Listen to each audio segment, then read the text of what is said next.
Dr. Athi's this thing is there, no? Rosa is right. Earlier we were able to see, Adhuri. Okay, I'll try to screen share again. Okay. But why that is happening? Why? Let me go. This is something from your Corona side. people should Okay. see. Corona. Dr. Manju Rathi has paused the screen sharing. Therefore, I cannot show you my slides. Corona people, can you please see what is the Dr. Manju Rathi, technicality? please let us do the screen sharing. That's the reason. Otherwise, it was coming very well. I called Manju right now. I called her. Yeah, Screen Manju. sharing. Yes. Manju, you stop your yes. Yeah. Dr. Manju Rathi, you're not letting me screen share. We can see your slides now. But I can't see them. Oh. Okay. I can't see my slides now. Make it full screen. It is. I can't see my slides now. So Just then a maybe minute. you can, share again once more. I think Didi, you stop it and reshare again. Technical issue, no? This perinatal morbidity and mortality is being shown. Okay. Lot of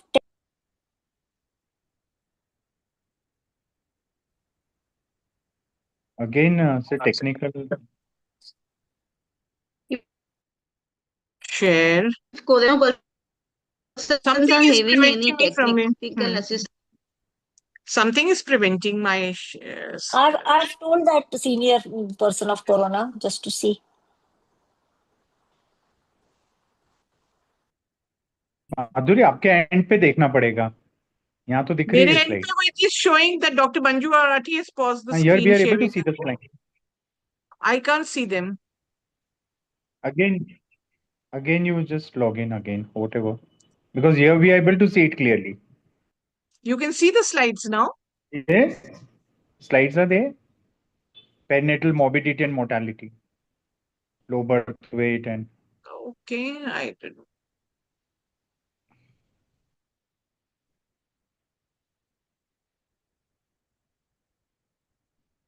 if you have the text, then you read. We are able to see. That way you can do. I should do that. Yeah, That will be better. Not That change will be in the better. condition. No. She will not be able to change the slide now.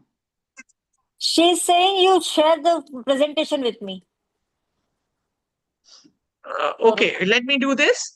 I will read out my slides from here. Okay. Yeah. That is better. So fetal problems could be growth retardation, impact on fetal brain development, iron deficiency in the first few months of life, and an increased incidence of cardiac disease and diabetes later in life. Can you all see my screen? Yeah, it's clear now. Yes, you're on the screen. Yeah. Okay. So there is an important role of iron in pregnancy. Iron is involved in the physiology and functioning of every cell and organ in the body.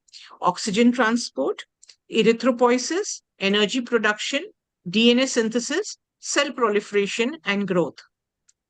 Now, what exactly is anemia? WHO says it is a hemoglobin percentage less than 11 grams percent. CDC further defines it. It says less than 11 grams percent in trimester 1 and trimester 3, but 10.5 is the cutoff in trimester 2.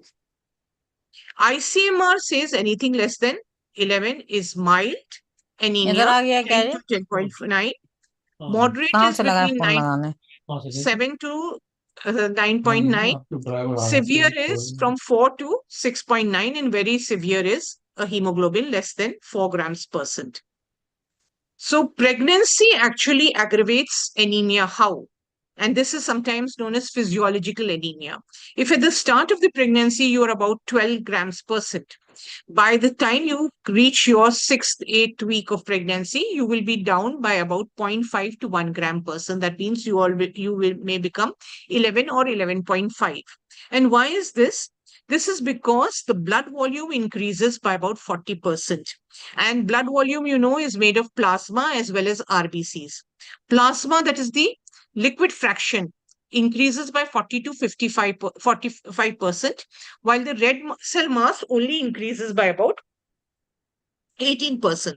So naturally, there is a dilution of the red cell mass, and this results in physiological anemia. The maternal demands in pregnancy, or the mother requires in pregnancy, about 1000 milligrams of iron. This is for the maternal hemoglobin mass expansion. Driver केवल आने आने के लिए बस चला जाए छोड़ जाए Can you please mute everyone? Thank you. Fetus and placenta requires about 300 mg, and the iron shedding in form of placenta as well as the third stage loss is another 200 milligrams. So altogether, the mother requires an additional of 1000 mg of iron during her pregnancy. The diagnosis of anemia is by the sign methohemoglobin method. And what do we need for a diagnosis of iron deficiency anemia? You need to do the hemoglobin, which will be less than 11 to make it anemic. Then you need to see the red cell mass, okay? Or you need to see the means RBC cell volume, that is MCH and MCV, which are low in iron deficiency. You need to see the serum ferritin, which may be below 15 micrograms. You need to see the total iron bindings capacity, which is increased if there is iron deficiency. You need to see the transferrin saturation, which is again on the lower side, and soluble transferrin receptors, which are higher. So a low hemoglobin with a low serum iron, microcytic, that is low MCV, and hypochromic, that means low MCHC, will point towards iron deficiency anemia. This we've already done. What you should rule out is by electrophoresis or HPLC, you should rule out the hemoglobinopathies. You can rule out thalassemia by taking a family history, by seeing a disproportionately low MCV as compared to the hemoglobin, and by seeing the red cell RDW, which is in the reference range or only slightly raised with an adequate ferritin level. That points towards thalassemia. Can iron deficiency occur without anemia? Yes, you may have iron deficiency and still have a hemoglobin over 11 grams %. Why? We will come to the next slide. If you see the spectrum of iron deficiency, there is the iron stores and there is the transport and functional iron, okay, in the form of hemoglobin, myoglobin, and cytochromes. If the person is having normal, she'll have normal stores and there will be normal hemoglobin.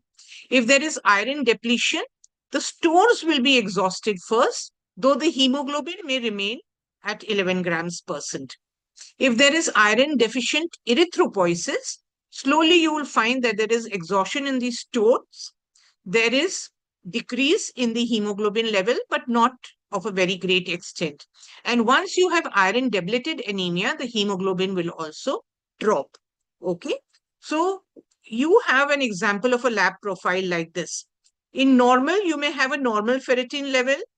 You may have normal transferrin saturation with a hemoglobin which is also normal. In iron depletion, the serum ferritin will fall, though the transferrin saturation and the hemoglobin may be normal.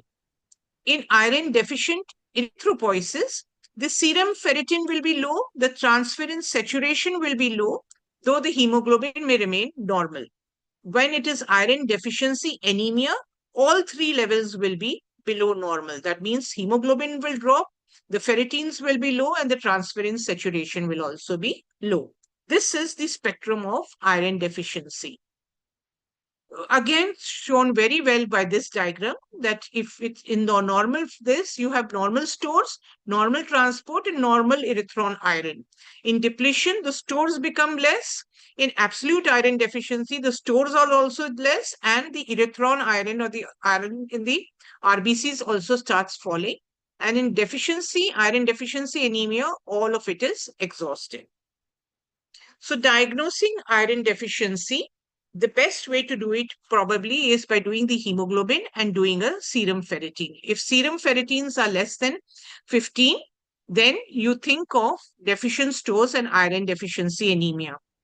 In inflammatory conditions, serum ferritin is actually higher than normal. Okay, so whenever you are dealing with an inflammatory condition, you have to take a serum ferritin with a big higher cutoff of less than 100 micrograms per ml. What are the symptoms of anemia? We all know this because we deal with this every day. Fatigue, exhaustion, brain fog, muscle weakness, dizziness, heart palpitations, depression, hair loss, trouble sleeping, dry skin, poor brittle nails, restless legs, and a history of pica, eating mud, eating clay, eating hair, eating paper, etc., etc. Now, what would be the management? Management would be of the underlying cause. You think about dietary and nutritional intervention. Now, this could be done for a person who's 11 grams and only showing store depletion. And then iron supplementation, which may be oral or it may be the parenteral iron supplementation. Dietary interventions that you can do is not only increase the amount of heme iron that you eat. If you're non-vegetarian, you can take it in the form of meat. Okay. And you can also increase the amount of ferrous iron that you take by taking a dietary supplement tablet. Okay. Then you can enhance the absorption by taking some vitamin C, eating fermented food, taking a little alcohol, not much, little. Okay. And you should avoid the inhibitors of iron absorption. That is, don't take the phytates, tea, coffee, and iron together. Don't take calcium titrate and iron tablets together. Don't take herbal drinks or fortified iron supplementation. Rich sources of iron are always the non-vegetarian sources, but it is not that there are not sufficient veg solutions also available. Any color